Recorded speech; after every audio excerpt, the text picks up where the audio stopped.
इस कथा के लेखक हैं धीरज कुमार सालुंके। राजू को जिंदा देखकर ऑटो ड्राइवर बहुत खुश हुआ। उसकी आंखों में खुशी के आंसू आ गए। राजू, मेरे भाई, तू जिंदा है। जल्दी से यहाँ आ जा और मुझे यहाँ से बाहर निकाल, उसने राजू से कहा। राजू ने अपने हाथों की कोहनी को फर्श पर टिका दिया और कोहनी के बल वो बाथरूम के दरवाजे पर आ गया। उसने दरवाजा खोलने के लिए अपना हाथ उठाया, तभी रिक्शा चालक जोर से चिल्लाया, राजू पीछे देख।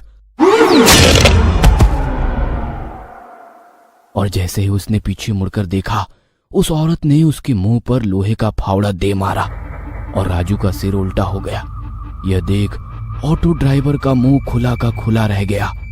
वो औरत फिर से जिंदा हो गई थी और उसने लोहे के फावड़े से एक ही बार में राजू को मार दिया था।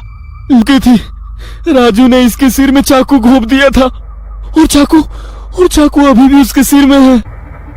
ऑटो ड्राइवर सोचने लगा।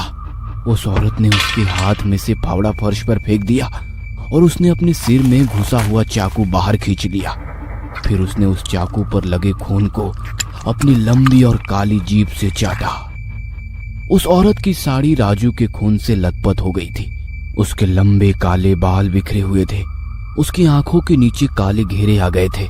थोड़ी देर पहले उसके चेहरे पर जो चमक और चेहरे की नाजुकता दिख रही थी, अब वो गायब हो गई थी। उसके हरकत से उसके इंसान होने के कोई संकेत नहीं दिखाई दे रहे थे, क्योंकि एक इंसान कभी भी इतना निर्दयी नहीं हो सकता और कोई भी इंसान सर में चाकू घोंपने के बाद जिंदा नहीं होता।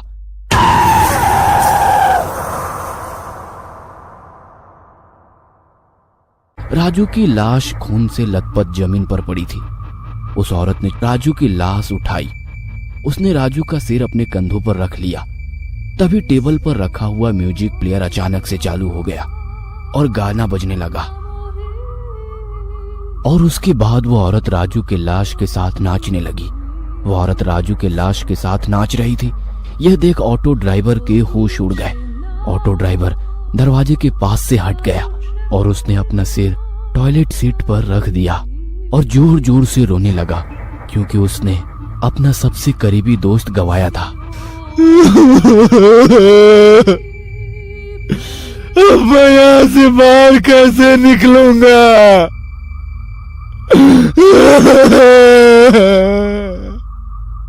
वो रोते रोते खुद से ही बोल पड़ा। उसे पता चल गया था कि वो औरत या तो भूत या फिर चुड़ैल है और उस चुड़ैल का मकसद सिर्फ उसकी मौत है। उसने आंखें मूंद ली और भगवान का ध्यान करने लगा। कुछ देर बाद वो भगवान का ध्यान करते हुए सो गया, लेकिन कुछ ही समय में किसी ने उसे गाल पर जोर से थप्पड़ मार दिया। कौन है? कौन है? ऑटो ड्राइवर नींद से जागते हुए बोला। बाथरूम में चारों ओर देखा। उसके और उसके लाशों के सिवा बाथरूम में कोई नहीं था।